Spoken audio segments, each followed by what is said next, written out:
Hi everyone. It ever happened to you to have an idea? You know those moments when you have a beautiful idea and you say, "Oh, I'm going to make it," but then next day you are saying to yourself, "Oh, but who am I to do this in the world?" Or you think, "Oh, but there is also a lot of competition there outside in the world." Or maybe you say this, you share this with one of your friends, and your friend is saying, "Oh no, this is not going to work. Already other people did it." Or how do you think you're going to do it? You are too old, or you're too young, or you don't have the money, or whatever. And then what is happening? After this, you get this idea, you put it in a drawer, and you just leave it there. And today we are going to have a short lesson about how to create your idea from impossible from the beginning when you think it's too late, it's too hard, and that I'm not gonna make it to possible to and for this I have today with me a person who made his idea from impossible to possible, a person who heard many times, "No, your idea is impossible," even from the greatest minds, from the biggest universities in the world, and even from other people like entrepreneurs who made it, who made their money, and they said, "No, this is impossible." So we have today the founder of Shazam, Chris Barton. Thank you, Barton. Thank you, Chris, for being with us today and helping us with your beautiful mindset. Thanks for having me, Leah. Yeah. Chris, as I'm working with teenagers around the world, from Africa, United States, and Europe, I want to ask you, how do you make what is the fuel that keeps you to go further with your idea even when nobody believes in you? But because when you started Shazam, when you invented that Shazam, we didn't have all these smartphones, App Store this didn't exist. So what is the story, like what are the ingredients? Yeah. I think for me, it's as an analogy, it's a bit like compared if you compare it to an artist, because I'm definitely not an artist. But if you think about it, an artist thinks, "Oh, I have this idea for a painting I want to create," and then if they have the idea and then they put all the work into creating a beautiful painting, and they're creating this thing that kind of then lives on without them, right? It can then sit on the wall for someone that can enjoy it. Different people can enjoy it, or a musician that has an idea for an amazing song, and then they write the lyrics, and then they put together this song. I realized that I don't have any particular talents to write a song or to sing or to paint a painting. Many of the things that artists do, and so my form of art is that I thought I would be good at with my own strengths was to create a product, a business. I believe that a product and a business is like its own form of art.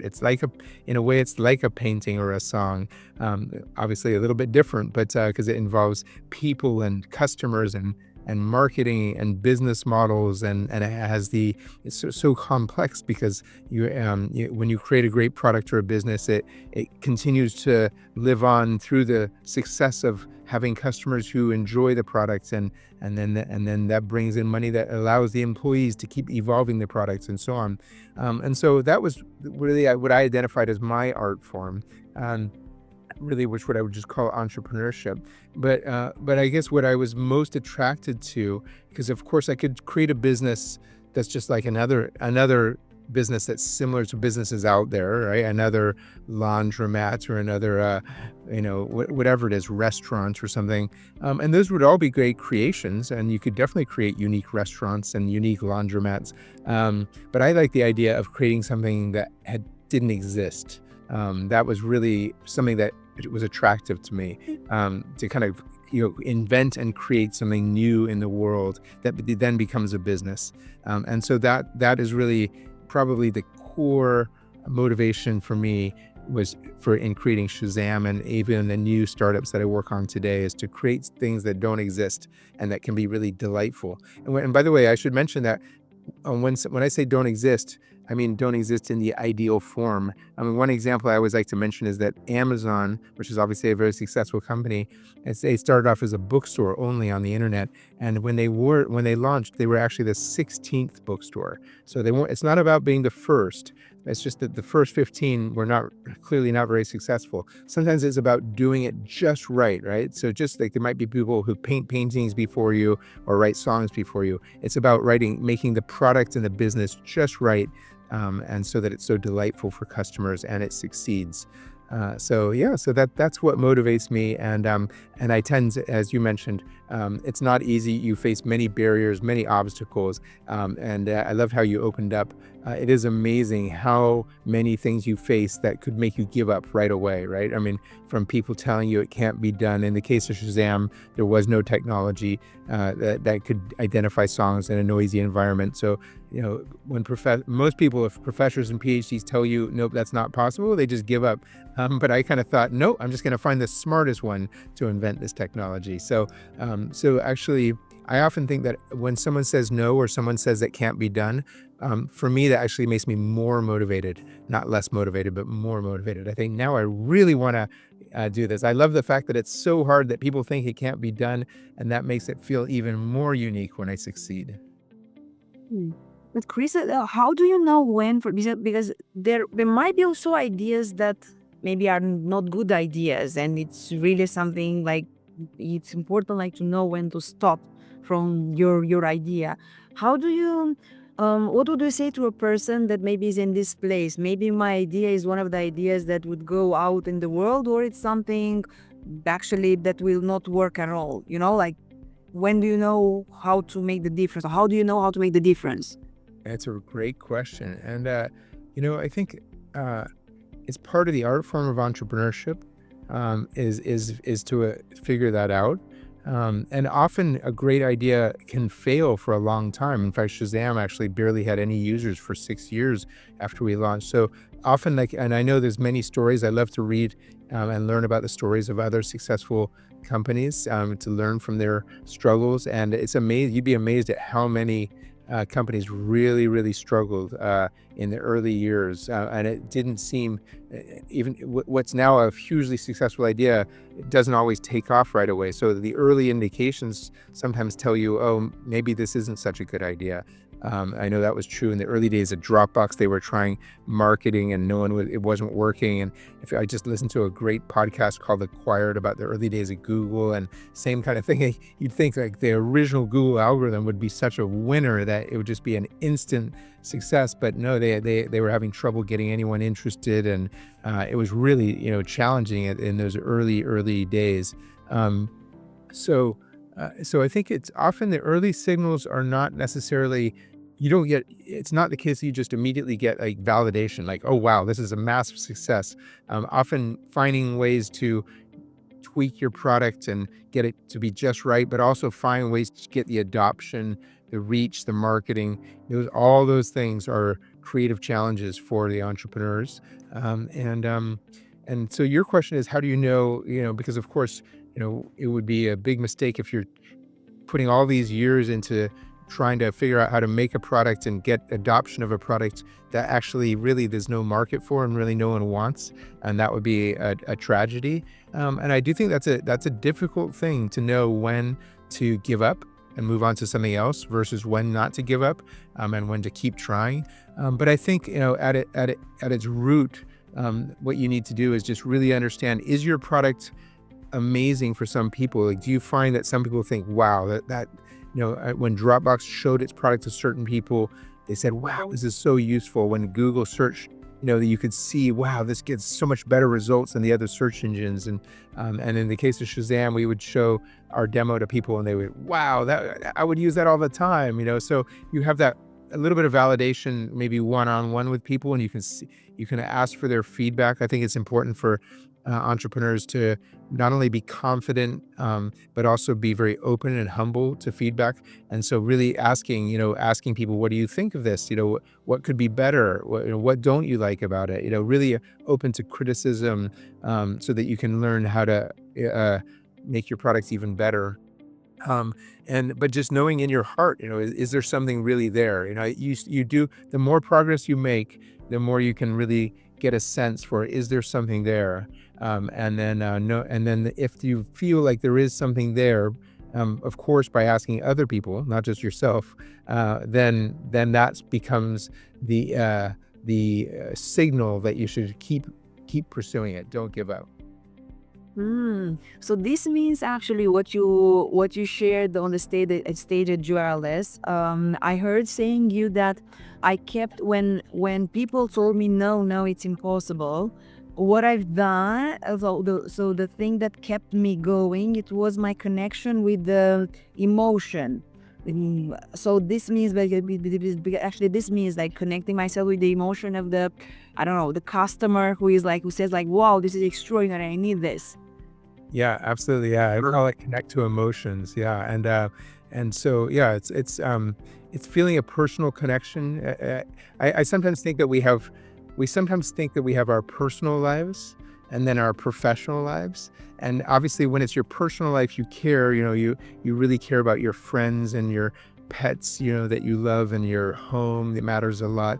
And then you have your professional lives, and often we think that is like more, we have a little bit draw a line. Sometimes we think, oh, that's just how I make a living, so I do this job and it's how I make a living.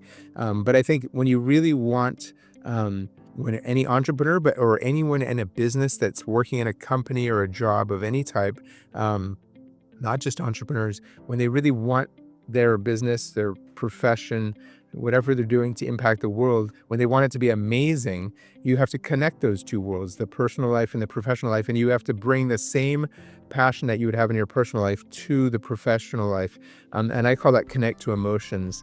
And I believe it comes from just thinking about, it's kind of three steps. It's thinking about what you do, you're professionally doing, thinking about how it's impacting others, and then feeling the impact of what you do.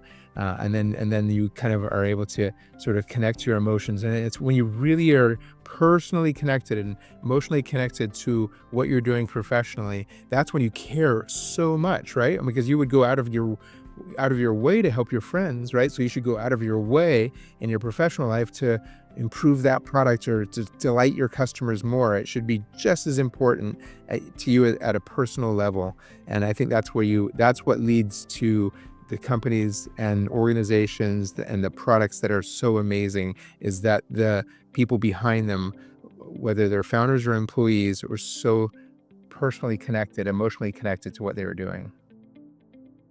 I find it so true to what you're saying. Yeah, it's true and it's working when you're connected with the emotion of your future clients or your clients or your customers, and yeah, it's working. Um, I want to ask you something. What about how much the success or the graduation, the fact that you had a diploma from Berkeley, because you graduated from Berkeley, helped you in creating your idea, creating Shazam? Well, let's see. Because I want like my just to know behind what is like what I want to find out. It is enough actually to go only to a fancy university, like to a big or a top university, or it's more than that. Yeah, I mean, it's definitely more than just going to a fancy university. Yeah, I mean, I think that um, there's the benefits that I experienced in going to Berkeley. Obviously a great education, and more importantly, I think the people that I met and being part of a group of people that had great aspirations and what they've achieved. I think that's often what I think about for my son in terms of choosing a university. Is that it's when you look at the ones that have a great reputation, it's more about who you're going to be around, I think, in terms of the impact on you and the experience. But yeah, no, clearly, like, it's not like by attending UC Berkeley, that's it. I learn a bunch of things that enable me to be an amazing entrepreneur. What really the entrepreneurial success, I believe, comes from, the desire, the passion, the vision, the personal goals. Um, and uh, and I actually am a big believer and again, you have to have the interest level, but I'm a big believer in what I call game tape. It's an idea that's drawn from sports, in professional sports in the United States. Like it's famous that some of the best basketball players, they watch lots of game tape, which basically just means videos of the games that they played in and other games, so they can really really analyze, oh, what did I do right? What did I do wrong? And what are these other players doing? And how could I improve? And so, and that's called game tape. And I believe that same thing. There's a game tape for everything, really, and there's a game tape for entrepreneurs where I watch thousands of interviews of entrepreneurs. I love to watch them on YouTube or listen to them in podcasts and just learn from their experiences, even though they're different companies, different products. But hearing all the stories of what they faced, how they thought about things, what they did, was incredible learning for me. And I think that kind of game tape happens in, as I said, in every area. So no matter what a student wants, whether a student wants to be a biologist or a writer or a journalist or anything, there's a game tape in that where you can learn from the others before you and learn from what they did and why they did things and what they experienced and the hard times they experienced and so on. And that's so you become so enriched through that. And so, yeah, so that's another big part in addition to attending Berkeley University. Mhm. So role modeling, it's like you role model, like you heard what other people are doing, how they faced challenges, like it's like role modeling another person or learning from their way. Yeah, absolutely. Although I would say the one difference I would point out is that I think of role models as where you kind of pick one or two people that you want to emulate. I'm sure many people would pick, like, in entrepreneurial world, that many people would pick like Steve Jobs or something. But this is a little bit different in that I think with game tape you actually learn from many people. So yeah, I mean, in a way, you're saying that they're all like role models, right? Because you're learning from them, but you're not just picking one or two and just trying to emulate those one or two role models. Or you're really just, you can learn from thousands of different people that have done something. So if you want to be a biologist, there's thousands of biologists out there, and it doesn't have to be that you pick one or two as the role models, but I think there's little stories and things that you can learn from so many.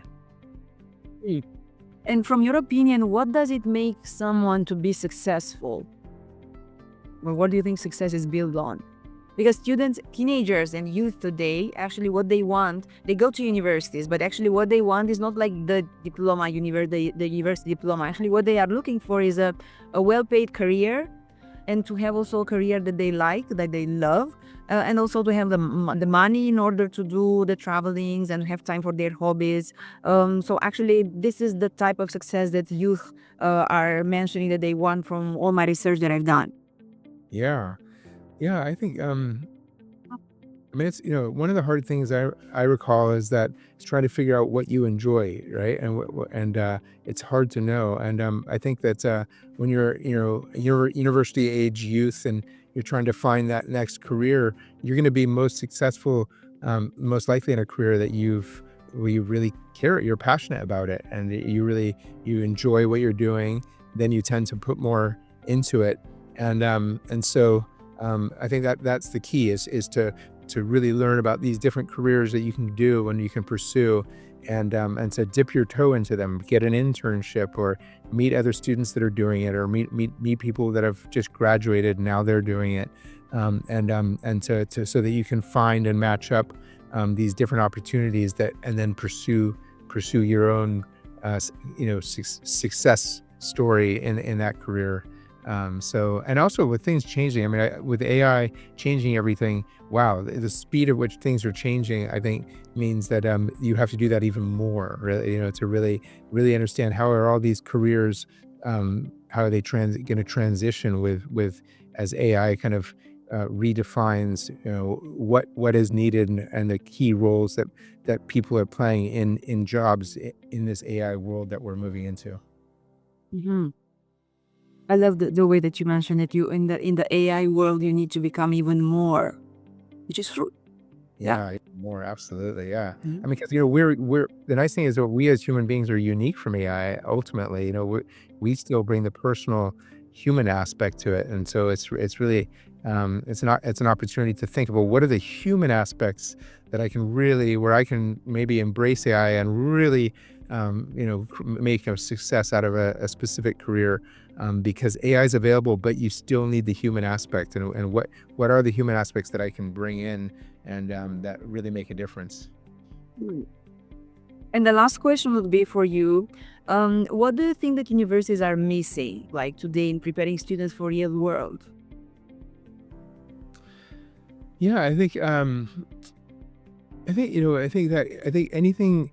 I think having more opportunities for students to really get to know each other, to really learn from each other, to really connect with each other, and basically do more than kind of simply go to class and raise their hands and participate, and study the academic materials, but to have an experience, that shifts your life, shifts your perspective, and that comes again from the human aspect. I always say that the actual content, you really could learn on nowadays more and more on in a digital form, right? On YouTube, or on whatever it is, digital learning platforms. But often the inspiration, the thing that really creates the eye-opening insights, and creates the root motivations that people relate to, comes from the human connection part. And I think so anything that can help enable that within the university experience is transformative for the students. Well, what do you think about the mindset, like cultivating a successful mindset? Because also, for example, from your experience, I don't know, how did you manage to cultivate this mindset of, okay, I receive a lot of no's, but I'm going further anyway? Because I don't know, maybe your parents, or from where did you get this mindset to cultivate it? Because usually people, like normal, like people, when someone is saying no, they're saying, okay, he said no. Yeah. I think I get a little bit from that game tape thing I mentioned, from being inspired by other people, and it's what I just find inspiring. When I hear the stories of people that are doing something that, and then what the difficulties they faced and how they overcame it, it inspires me. It gives me fuel. Um, I definitely had. I've always had, ever since I was a child, sort of this creative mindset of wanting to create things, and also a little bit uh, uh, quite persistent. I just I always like to just keep trying, and not give up. And I think it came a little bit from um, being dyslexic, and so struggling with what's easier for many people in academics. It often forces you to kind of develop other skills and find your what you are good at, and like how can you lean in on what you are good at to make up for what you're not so good at. Um, it teaches you to form resilience, and not you get used to being knocked down and just standing back up.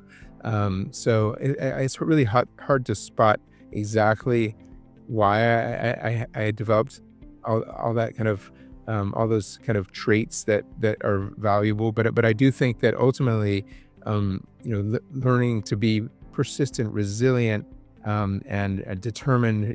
These are core things that are so valuable to students, because those are often the things that really differentiate the ones that are more successful from the rest. Is those traits. But Chris, when someone, for example, told you no, or you had a struggle, a challenge, did you practice something specific? Like people today are talking about breathing, doing the breathing exercise, or going to a meditation, or did you have like something practical that you were doing, or it was just mindset, shifting your mindset? I'm just Yeah, curious. I didn't have any thing that I can think of. I mean, I like to exercise and go jogging and running and things like that. Um, I think it just voracious curiosity, is one thing. I mean, it was not a practice that I had, but I just love to just learn about what other people have done, and what they're doing. But no, there's no specific practice on breathing or mindfulness or anything that I knowingly did. But I'm sure I had all kinds of habits that are just my own things that I picked up. Getting enough sleep. That's always when I'm always like, I need to have enough sleep so my head is fresh and my brain is clear. And no, but I think communicating with people in an open way to really hear them, I think is really key.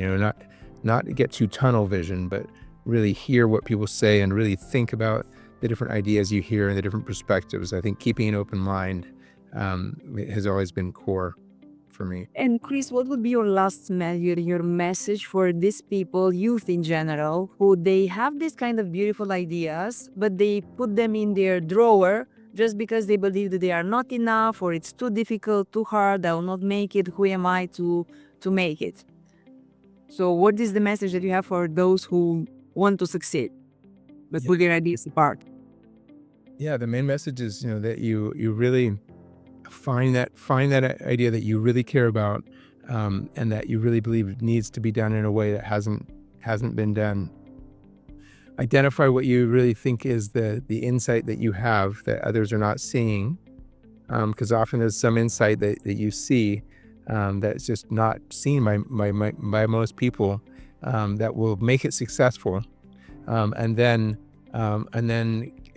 really see it through. Stick with it, because it is you need to realize that it won't be easy. It's not going to happen tomorrow. You don't have overnight success. But if you continue to evaluate the idea and test it out and see how people respond to it, and you continue to see validation that there's an opportunity there, it's the resilience, the persistence, the sticking with it, that keep iterating on it and don't give up and find a way to keep it going, and then it's amazing what you can bring it to over a period of time. Thank you, Chris. I don't have any other questions. It was wonderful, everything that you mentioned for people who have ideas, but they put their ideas in their drawers. As Chris said, if you want to become more of who you are, not like to transform yourself in another person that you are not, or to copy and just another person. So if you want just to get the beautiful things that you have already inside you, because everyone has qualities, and to put them out in the world, I would recommend you to listen again this podcast, this episode, and this material, and just to have a paper and a pen, and to see, just to put here, like, what is something that I want to take from what Chris mentioned to us, and what is something that you are connecting with, and you can get to put it into action, starting with today, with now, not with tomorrow, with now, because only in this way, getting into action and getting something specific from what you are listening, you are going to be more, and to achieve the goals that you want. Thank you, Chris, again. Thank you. Thanks for having me, Leah.